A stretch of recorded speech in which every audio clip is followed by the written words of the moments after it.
Good afternoon, everybody. You should never start a relationship with an apology, they say, but that's exactly what I'm going to do for those people who attempted to join us on a LinkedIn live event about 10 minutes or 20 minutes ago. So never work with children or animals or untried technology. It did actually work on the run through we did, but it didn't work 20 minutes ago. So whilst you'll all enjoy getting some time back over lunchtime that you thought you were going to listen to me and Ben, now we have something to send you. So let's start again. My name's Alistair Marshall. I'm the director of a business called Professional Services BD here in Sydney, and I've helped more than 100 law firms to attract new clients and win more profitable business. And I am joined today to discuss culture and how it affects BD and how it's interrelated with Mr. Ben Deverson, who's alive and well in sunny Brisbane. Good afternoon, Ben. Good afternoon, Alistair. And I actually believe that it's the daylight saving issue, because we are actually an hour apart, that caused this problem. And again, sincere apologies to all our guests that joined the live cast. That technology did defeat us, but we've adapted, we've overcome. We are aiming to have this live stream recorded for you and in your inboxes today. But thank you. As Alistair said, my name's Ben Deverson. I'm the director and founder of Lawganised. We're an advisory practice that exclusively supports law firms in Australia and around the world. Our focus is on everything that a law firm needs to do, bar the practice of law. So if you can imagine everything that it takes to operate a law firm, from the front door to the back door, from people to property, to systems, to technology, to processes, to operations and governance, you name it, we look after it. And similar to Alistair, Lawganised has supported a little bit over 120 law firms globally now. So, but this is a fantastic topic. Alistair and I have known each other for around about 10 years now. Alistair was invited by my former firm when I was a CEO to come in and give us a bit of help with our own business development activities. And since then, we've maintained a pretty strong relationship. And whenever I'm in Sydney, Alistair's the first man I call for a coffee. And vice versa when I'm in Brisbane. Indeed, indeed. So I might start. We must have hit on a nerve here, because at a week's notice, we had about 250 people sign up. So it was obviously a topic that registers with people.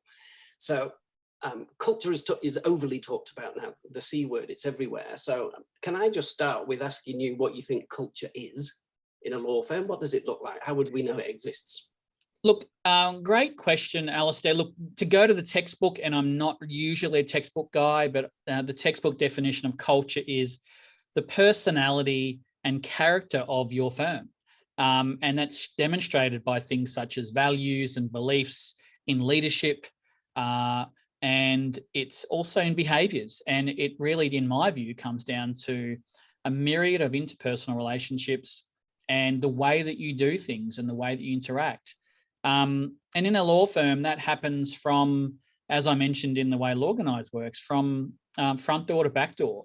It works from the smile on the receptionist's face, the way that that person greets guests, all the way through to how clients are engaged and how clients' feedback is dealt with. Knowing that, Alistair, what I wanted to do was throw back to you what you see in relation to culture, and particularly the symptoms where you believe, culture perhaps isn't that great. Well, from a BD perspective, and please forgive me, everyone, just to let you know, we're not planning on doing a slide deck. This is an in front of the fire discussion, but I have referenced some articles that do actually appear on my website for you. So forgive me if I reference them. The types of things I would say is that only one or two fee earners or partners are responsible for BD. So it's not a team-wide thing. They're very heavily reliant on one or two rainmakers, as the phrase goes. Things like websites don't produce any leads because it's no one's job to look after it and make it accountable to anybody. You think things like BD wouldn't be part of appraisal meetings. It doesn't get much talked about in partner meetings. People talk about finances, but they don't talk about things that necessarily drive those finances. There might not be incentives or bonus schemes for people.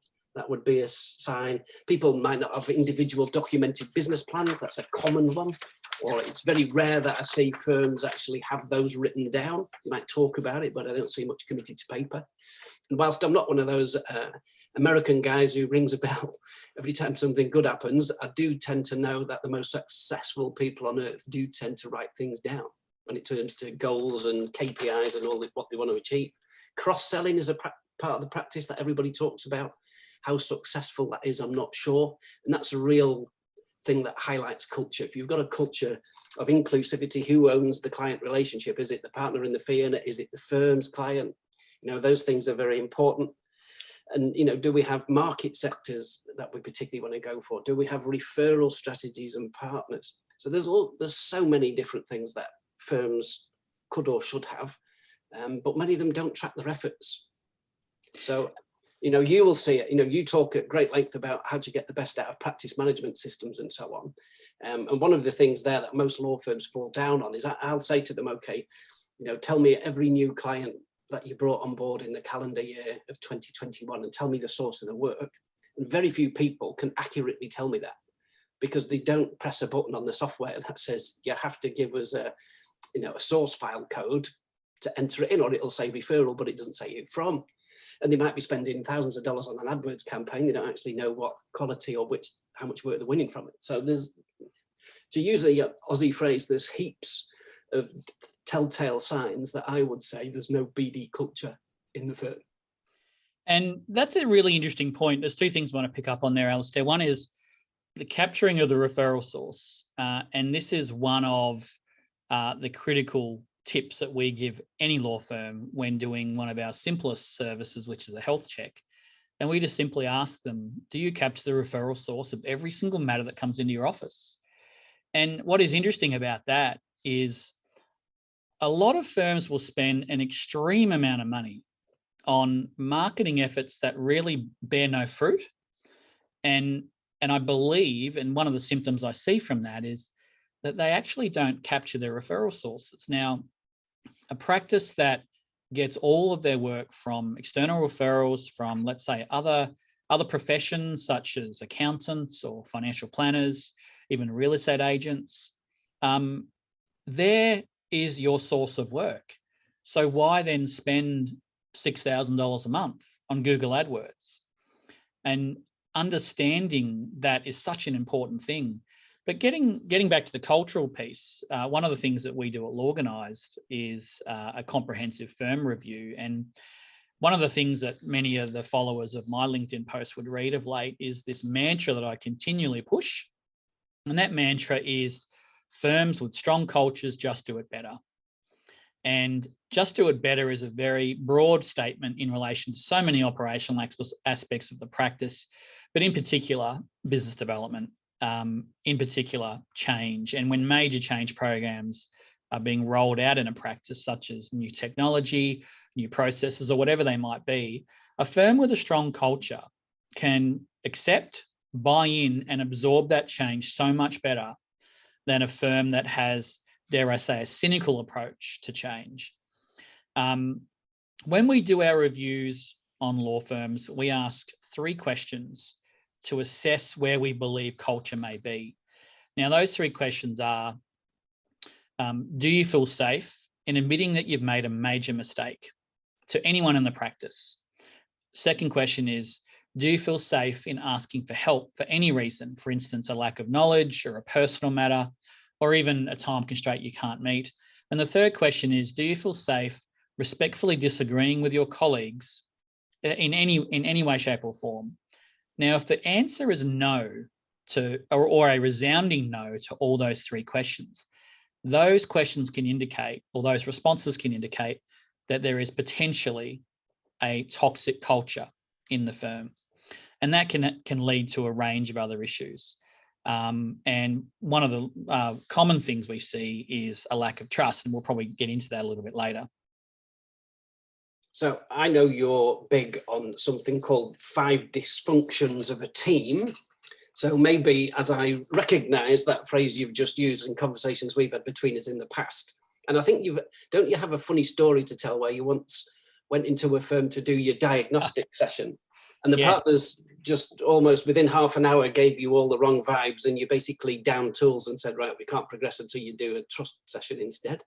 Absolutely. So yeah, around about 2 years ago, I was engaged by a law firm to run a strategic planning day, and typical day with all the entire firm was in the room, but it was more of it's called a strategic planning and a CPD day, but focused more on probably, dare I say, operational aspects such as time recording and a few business development things. But in the first half hour, so let's say I started at 9, within a half an hour, I could feel the vibe in the room. And the vibe was something, was quite, probably toxic would be the right word. There was conflict already. There was limited buy-in. There was a lot of eye rolling. And at around 9:30, I just said, stop. I just said, this is going absolutely nowhere. There's absolutely no point in developing a plan in this firm when these people, they didn't even A, know each other, B, like each other, and C, in particular, trust each other. So I told everyone to go away. I did a bit of work, got some prep done, and we ended up running a trust workshop. It's a specific workshop that we run at Lawganised for firms that want to enhance the trust in their team. And you did mention one of my Bibles, which was the 5 Dysfunctions of a Team by Patrick Lencioni. This is in my view, one of the strongest books in relation to team cohesion and trust that you can get. It's a leadership fable, so it's a story about a CEO by the name of Catherine who takes over a toxic team and turns that team utilizing the 5 dysfunctions or utilizing the 5 elements of a high-performing team to build a very, very high-performing team. And the first thing she worked on was trust. In Lencioni's 5 dysfunctions, he uses the absence of trust as the key to dysfunction. And it is something I see in so many practices. And it's something you can see through relationships, through someone's unwillingness to admit a mistake, for instance, because they don't trust the person they're dealing with. And it is such an important thing to get right. So I'm going to say that's probably quite common in a number of law firms. Lawyers are quite competitive. People are generally quite, academic in a lot of roles. There's no one wants to be seen as doing something incorrectly. We're all perfectionists, but particularly lawyers. So, is there anything that people listening could take on board? And how do you, without giving up every secret away, if you were to go in with a brief of building trust in a firm, where do you start? Well, look, as I mentioned in the definition of culture, it talks about the personality and the character of your organization. So my view is, in order to understand that, you've got to understand intimately the individual personalities within your firm. So when we run a trust workshop, we actually undertake personality type profiling. And the profile we use is called DISC. Others who are listening to today's presentation might know of other personality type profiles such as the Myers-Briggs profile. I find DISC far more effective in a team environment because it actually is designed to enhance relationships between others by understanding. And that understanding is knowing where that person is coming from based upon a personality type. Now, DISC is an acronym for D, dominance, I, influence, S, steadiness, and C, cautiousness, or otherwise some people call it conscientiousness. Look, I prefer to use the D for delivery rather than dominance because the people in the D area of DISC just like to get stuff done. But their focus on relationships is probably a lower priority. So I really focus on that initially and develop a really in-depth understanding of everybody in the team. And we actually profile firms on a DISC map. And we actually produce a circle with a whole series of names all over the map. And then for the firms that have done the trust workshop, we give that map to them. We ask that they pin it on their desks or at their workstations so that they actually know everyone around them, where they sit on the DISC profile, and perhaps by just a quick glance, knowing that this particular person's very cautious, very conscientious, perhaps there's going to be a little bit more focused on quality and detail as opposed to someone who's more focused on delivery. So it's a really good thing to have a look at when you really want someone, for instance, to do a proofread of an advice before it goes out, Or for me, if I want someone to deliver a project on time, I give it to a D person. So we start with personality type profiling, Alistair. It opens up, we've only got a limited window of time today, but, one of the things that I'm very conscious of in law firms is that many law firms actually are very proud of the fact they're quite old institutions, but they've still got the same hierarchy and setup and meritocracy they had when they were built. But now, 20 years on, 50 years on, 100 or more years on, the same structures are in place, but the personalities underneath have changed completely. But the roles and the people in them haven't had the benefit of being rethought or replanned. So I'm guessing that's a key component to consider, is it? And it is, and it does require a lot of vulnerability to go through this. And we find that the firms that succeed the most really open their doors. And when I mean that metaphorically, there is a section of our trust workshop that we actually call Getting Naked. Now, I would never subject anyone to that physically with me, but it is a metaphor for what we need them to do in that particular session. We need absolute 100% transparency and vulnerability, because only when that comes can you really develop strong relationships. And I think about some of the trust workshops we've run where people who really have in the professional sphere no relationship whatsoever. They could be difference in age, difference in gender, difference in title, difference in role, whatever. But through a trust workshop, they've found a common characteristic. And it actually could be through, say, tragedy, could be through the experience of a disease or anything like that. And it brings them together. Now, that's a really extreme example, but it can really show what you can achieve when you do get naked and really understand each other. And it does break down those sort of traditional hierarchical walls you spoke of. So another thing I'm pretty sure we've spoken about in the past, and I know we agree on, and whilst we're not going to repeat Simon Sinek here, but his whole concept around start with your why, so everyone has a common purpose in the team, is a good place to start, I would have thought. It is, and I talk about Bibles, and I have another one here. And look, again, that is a really important aspect of a practice as well, and it comes down to one of those again dysfunctions, but I prefer to call them elements of a high-performing team. Is the collective commitment, and that commitment's got to be to something. And you and I have spoken about this a lot, and that is in that BD space. Why are they doing it? What's the ultimate outcome of doing these things? Why am I going to functions after hours and networking with other potential leads and referrers? And why am I writing content during my day to become a thought leader in a particular area of law? If you understand why, it's so much easier. I mean, Alistair, do you see the firms that have that clear commitment to a mission or a why statement? Are they, in your view, the ones that deliver stronger BD outcomes? Yes, it's quite funny because mission and vision statements are misunderstood things, and people think they're Americanisms and they're a pain in the neck.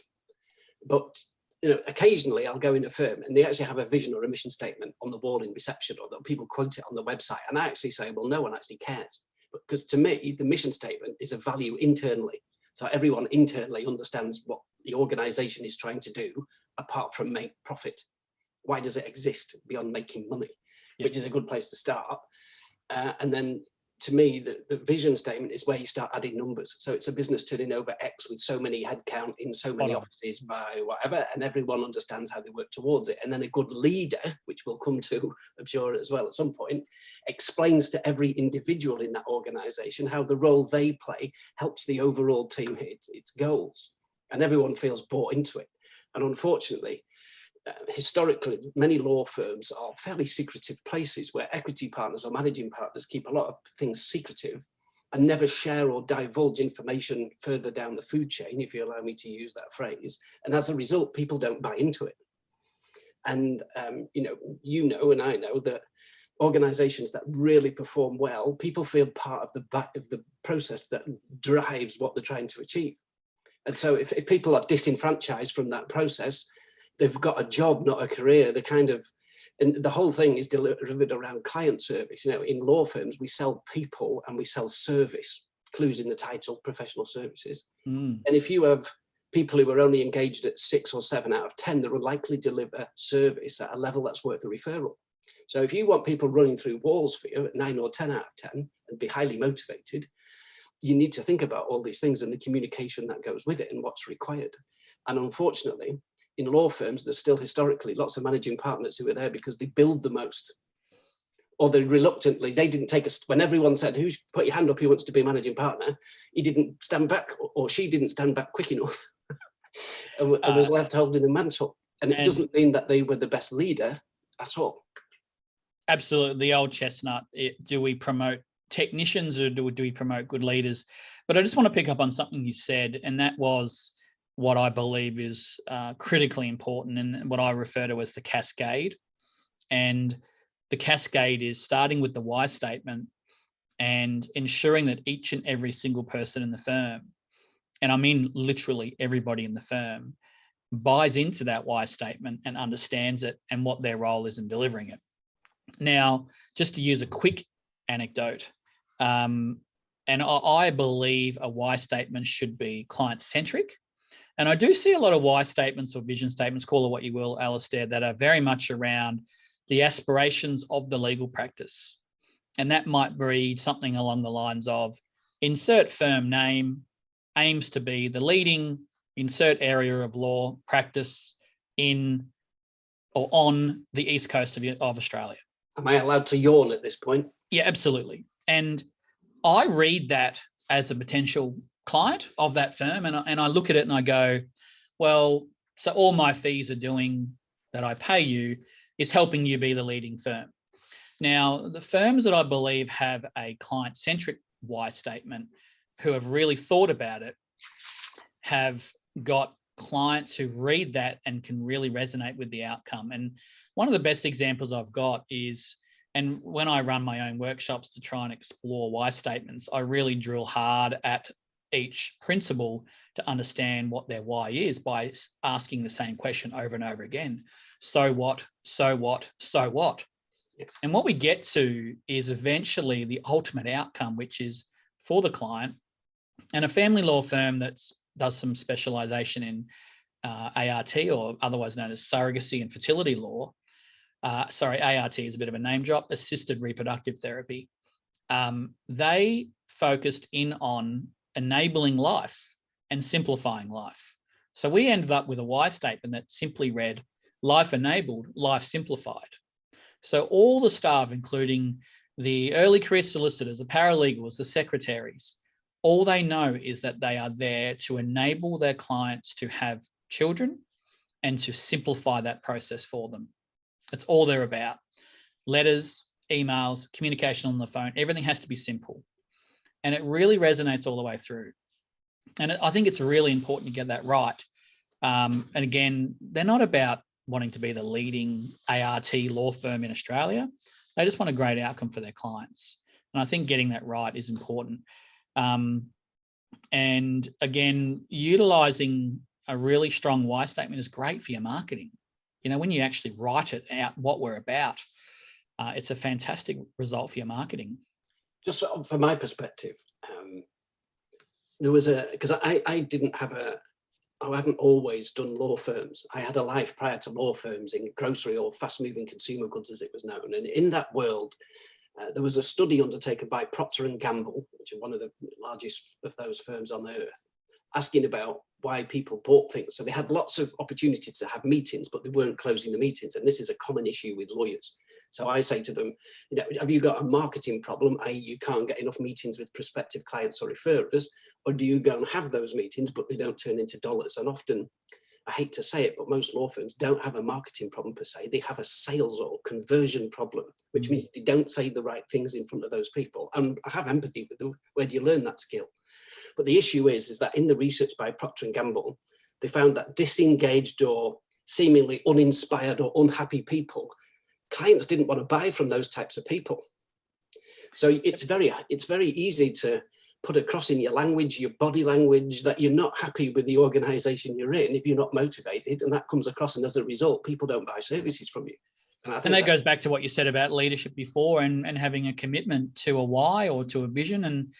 And one of the things, again, that we talk about at Lawganised with firms is create raving fans, and create raving fans primarily in your workforce, your people, and then you create raving fans in clients. And I'm going to come back to the point you made about leaders, because I think it's a really important characteristic of any business, but in particular law firms, where, we have seen over many, many years, the highest performing billers, let's say fee earners, end up in leadership roles.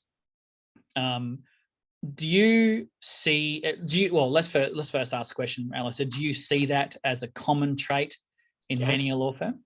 Yes. Well, it depends on the size. Okay, so you still have a lot of family-owned first, second, third generation firms. So someone's got their name above the door, and I hate to say it, but occasionally politics plays a part, okay, and gets in the way. So there is a power scenario, or with equity partners who have the power. And then as the firm grows, and if I go into give you some experiences in larger firms, I actually see people who have the title Chief Executive Officer, but if we're being honest, they don't make any decisions because the equity partners still make all the decisions. So it's nice to have the title, but they don't actually have that end decision-making power.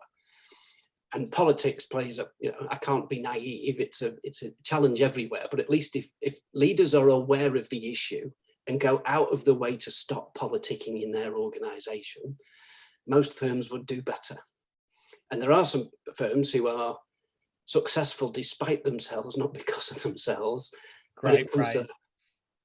And you've seen it, it happens a lot. But, going back, the whole thing is a training thing.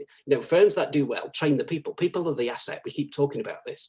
And I constantly go and say, law firms are 80% people and 20% everything else. So you have to get the people bit right. So you should be obsessed about training your people, upskilling them in a whole huge number of soft skills, as well as technical skills, client service, the whole thing. Well, you mentioned your retail, fast-moving consumer goods background. You look at those Procter & Gamble's and the like, they intently focus on the quality of their products. And you think about the sea of products that Procter & Gamble have got under their umbrella. It's research and development, it's constant market testing, it's in and out of the market, emphasized brand, the whole lot. In professional services, we have people, and it is about developing people, delivering client service through those people. And one of the things that I regularly say in whatever service we offer, a health check or a comprehensive review, whatever, that the only input to productivity in a law firm is time. Now, input to productivity in retail or construction or whatever, you've got product coming in the door. You always use my analogy of a Toyota factory. But in a law firm, it's time. Regardless of what your billing methodology is, it has to be time. And at the end of the day, that time has to be recorded well and by good people with good skills. Or the old saying, skill and knowledge applied to a matter. And that comes from building a great team and a great culture. The people that become raving fans become your strongest assets. Sure. So I've got to, at some point, take us back to the practice leader. Yep. Managing partner or the person with the name above the door. Because they ultimately, culture starts at the top. I don't think anyone would really argue with that.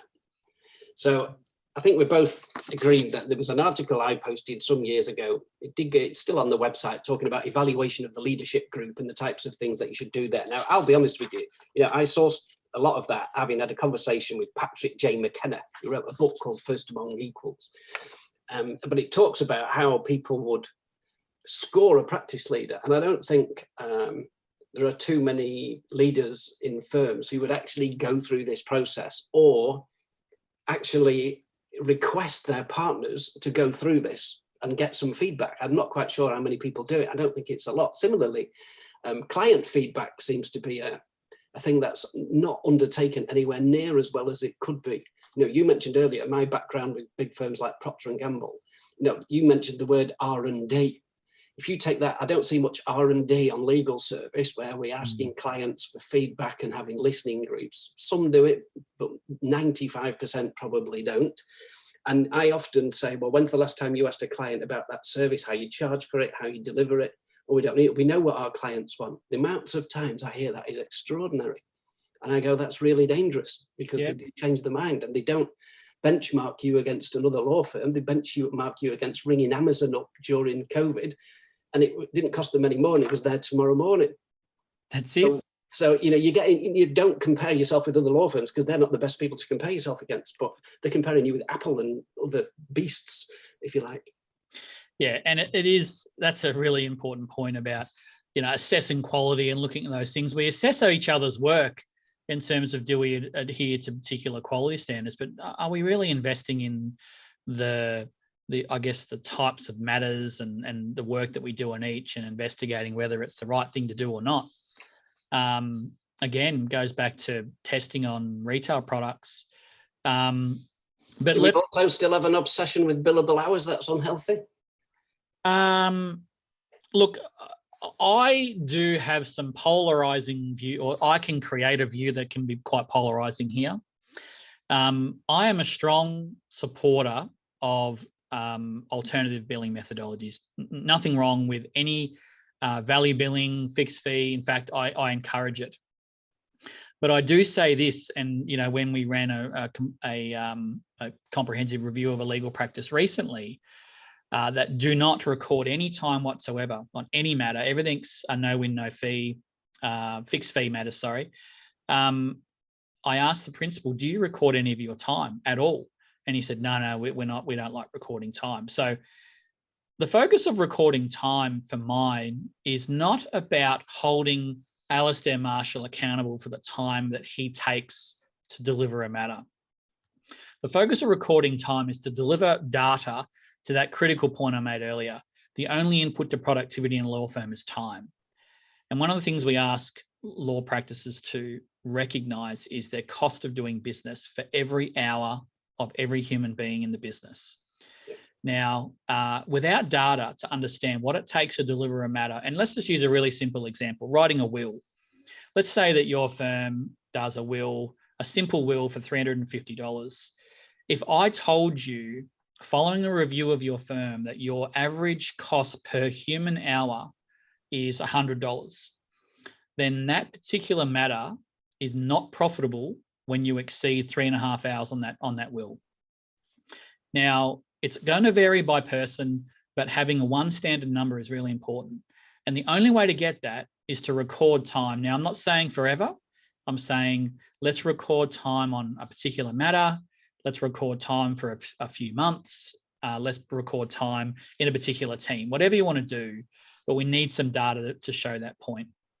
And there's absolutely no point in having non-profitable matters consistently run through your practice. Conveyancing is a prime example. Well, this isn't necessarily my space, because I know you're a man of financial hygiene much more so than I, but I do get frustrated by the poor quality of precedent libraries. Yep. And as a result, how much time is wasted. 100%. And people often ask me, it's a fixed fee, Ben, what can we do? Well, we can look at automating features of that matter. We can look at better precedents. We can look at document automation. We can look at workflow automation, all the systems out there across a number of practice management systems. And a lot of our users will be using products like Leap, Practice Evolve, Open Practice, Action Step, you name it. You can automate steps in your process to get faster. My take on practice management systems is a bit like an iPhone. That'll do hundreds of things, and I probably ask it to do 2 or 3. And I think that's my iceberg effect that I talk about, Alistair, where most systems that people utilize probably utilize to about 1/8 of their capacity. Sure. So that's probably a conversation for an entirely different podcast or entirely different presentation. But well, I'm going to try and pull us back to around the culture piece and its thing with BD and the importance of the leader. So the article I referred to earlier, the Patrick McKenna article, lists a whole host of things that a leader could or should be. And, the first thing on that list is being more encouraging than critical, which goes back to your trust thing that you mentioned very early on. and accessible and, effective and fair communication, concerned about long-term, not just short-term profits. Absolutely. Absolutely. So you're right. The leader encourages, and the leader, and let's get back into leadership styles, I guess, a little bit. And that is the leadership style that I encourage, that if I could say early career solicitors are looking to become future leaders of their firms or a firm, is a model called servant leadership. Your day, your efforts are focused on ensuring your people have what they need to succeed. Yeah. Now that's a very broad overview of what servant leadership is. But if you can totally focus on ensuring your people have the tools and the knowledge and the experience to succeed, you will have a successful firm. Well, I've got a thing here that talks about acts more like a coach than a boss. And I think one of the best quotes I've heard on the leadership piece was, there was a time it was all about you, but the day you become a leader, it's now all about them. Absolutely right. And I don't think enough people get that. Absolutely right. And I think if you're in a leadership role and you believe that you are to be served, I would challenge you that you've got the mindset wrong about your leadership role. Sure. A leadership role is about others. And some of those others, one thing I just want to get to, because again, going back to the old David Meister books of the 80s, there were some classic things in there around dealing with underperformers. So I hate to say it, but most firms, regardless of size, have one or two underperformers. Yep. And in my view, it undermines the management team and the culture of the place if the managing partner or the management team aren't seen to address it. So there's too many times where I go in and they go, well, that's John, bless him, he's been here 20 years and he doesn't, he hasn't hit his billables target for about 3 or 4 years, but he's a good guy and he's only 2 years away from retirement, so we'll just brush that under the carpet because we don't like confrontation. Is that an attitude that you still see in a number of firms?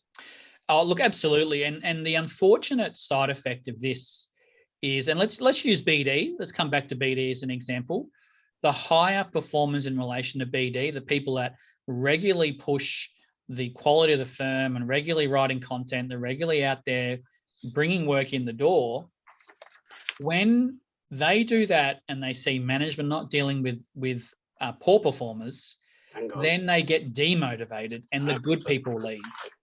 And it's often a ripple effect around the poor performer. And this is nothing revolutionary, but I do see that when we look at things like performance management, those sort of things, that because it's a conflict situation invariably, or a fear of conflict, the desire to gloss over, sweep it under the carpet, not deal with it.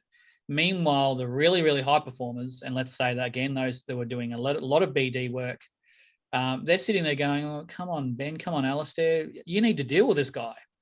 Okay, so larger firms, and larger usually is around the 50 humans mark. Yep. People get to a stage where there's enough human issues that they bring in an HR function. Yep. What I guess I'm going to talk to, and I'm conscious of time, is that would you advise a smaller firm, maybe with a headcount of 20 to 30, should they outsource an HR function to take on some of those challenging conversations, even if it's only for a day a week or by the hour or something?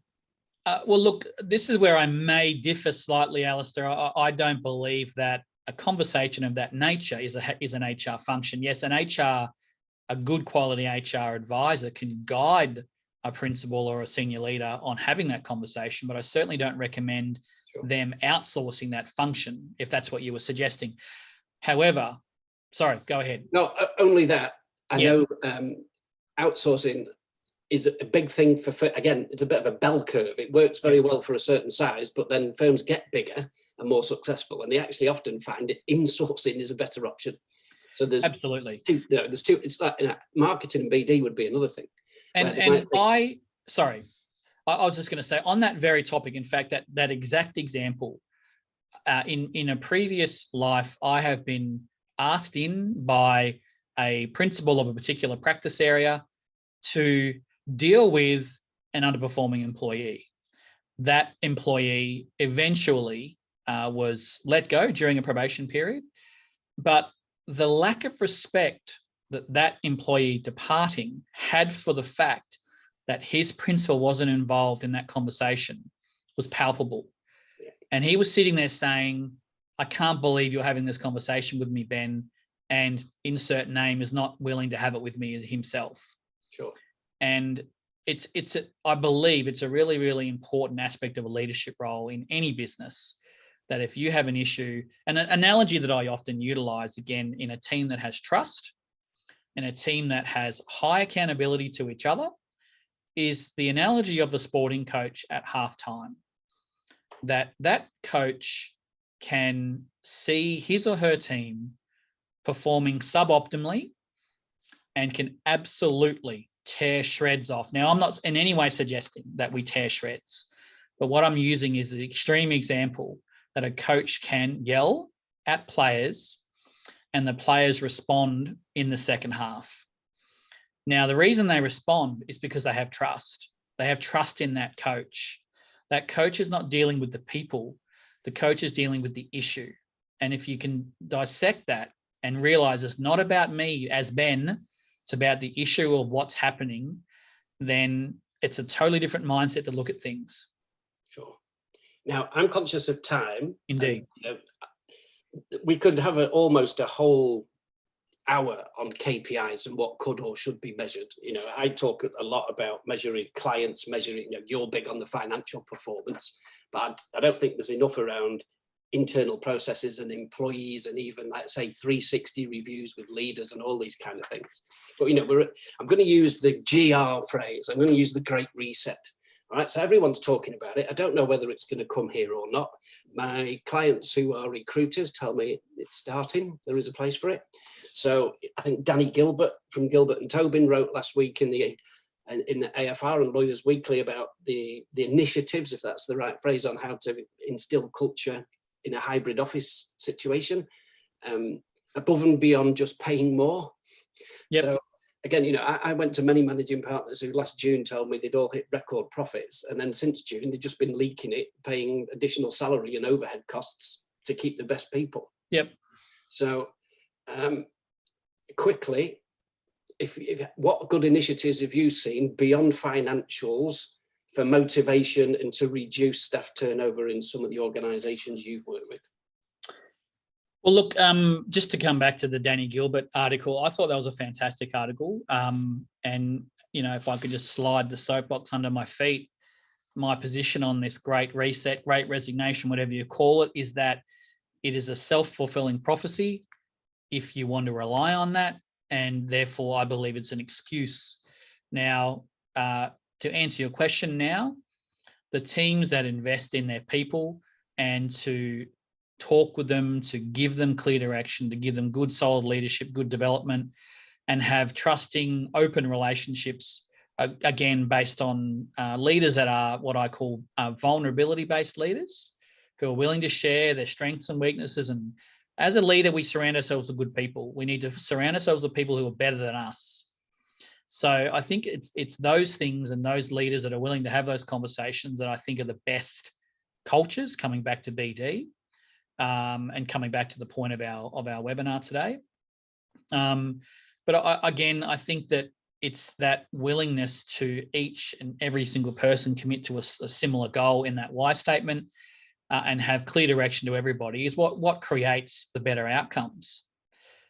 And speaking of which, one of the things I wanted to talk to you about, Alistair, was I mentioned before my example of a firm that I believe transformed from what I felt on the day was quite toxic to a trusting environment, and has since had a great outcome longer term, 2 years down the track. But can you give me an example of your work and walking into a firm and seeing something that you believe needed significant attention from your perspective, and what's been the result of those?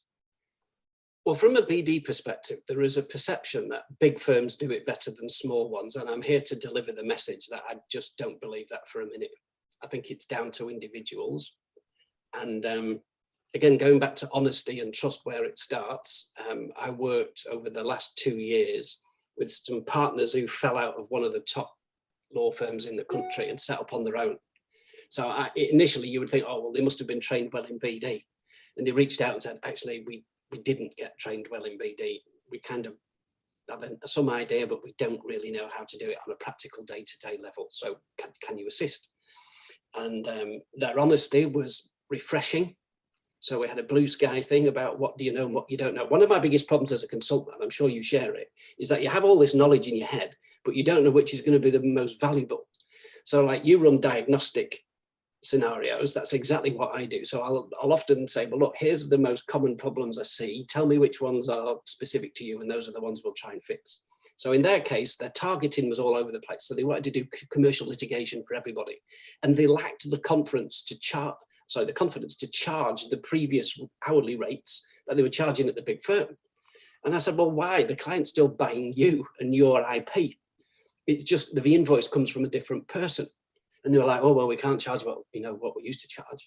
And they were charging like literally half. And I was like, you can't do that. Because from a marketing and BD perspective, price it's an influencer. So I love the phrase stellar artois, reassuringly expensive. Now, when I go and ask clients where they thought the value was in a project with me, usually I get two answers. One is the confidence to actually go out and do BD because now we know what's expected of us. And the second one is you gave us the confidence to put our rates up.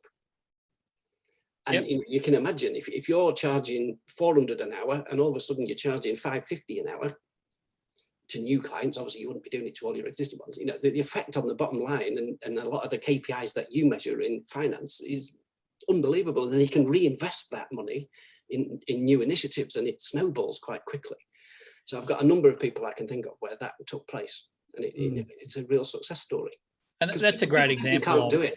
Yeah, that's a great example of how a micro effect can have, a micro adjustment can have such a macro effect on a practice. Huge. And coming back to BD and getting everything right, having the right culture in place, having that confidence, as you said, and then delivering, the outcome can be quite profound. And again, I can get quite enthusiastic about this topic because I see that the slightest of change, and I often use the analogy of a Formula One car.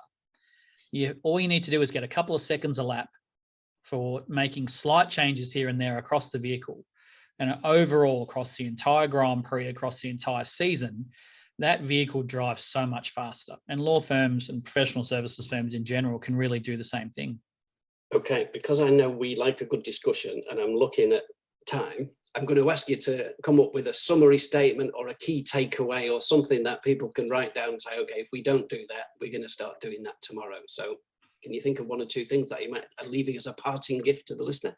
Well, look, I think key thing to start with is have a definitive why statement that you can all commit to, and have a business plan that involves those metrics, that involves those commitments from everybody, including those to business development. And aligned to that, we've got a team that's built upon vulnerability-based trust with strong leaders. So a few elements there. One is commitment to a collective goal, and two is a trusting team. I think if we get those two things right, within that goal will be delivering on a business development objective. And with raving fans in your employee group, you're going to have great outcomes. Okay, so on people initiatives, because I want to try and keep it to the topic, I'm going to go for, as well as having incentives, there should be consequences for non-achievement. So we've got to have those thorny conversations. You must train people. Don't expect them to be able to do everything because they won't be able to do it. It's not something you learn in law school. And you need the right people in the right positions doing the right things. So if I'm a technical person, get them to write blogs. Don't ask them to go networking because it's going to ruin your brand and they won't particularly enjoy the experience. But I'm going to leave people with get a discipline. It's better to turn up every day and be consistent. If you look at people who are successful, it's not like they do it ad hoc. So when I haven't got much work on my desk, I'll do some BD today, or I'll wait till Friday afternoon to do it. They do some every day or certain hours in a week. And the consistency, show up, show up, show up.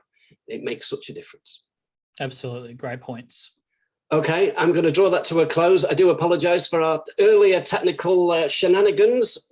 We didn't mean to any harm to anybody. I hope you enjoy the recording. If you want to reach out to Ben, do you want to just give people where they should best find you? Yeah, get in touch with myself and the rest of the team at Lawganised. Probably best to go via our website, lawganised.com.au, or give us a call, 07 3017 4771. And Alistair? Yes, I would advocate sending them to professionalservicesbd.com.au, where I would advise you to download the ebook, Immediate Actions to Generate Revenue and Cash, or by all means, reach out to me on LinkedIn or any other way. On that note, I'm going to draw this to a close. If you have any other topics you'd like me and Ben to discuss in a future issue or adaptation for an hour, then please do check in. And I hope you enjoyed it all. I'll speak to you all very soon. Thanks now. Thanks, Alistair. Thanks, everybody. Cheers now. Bye-bye.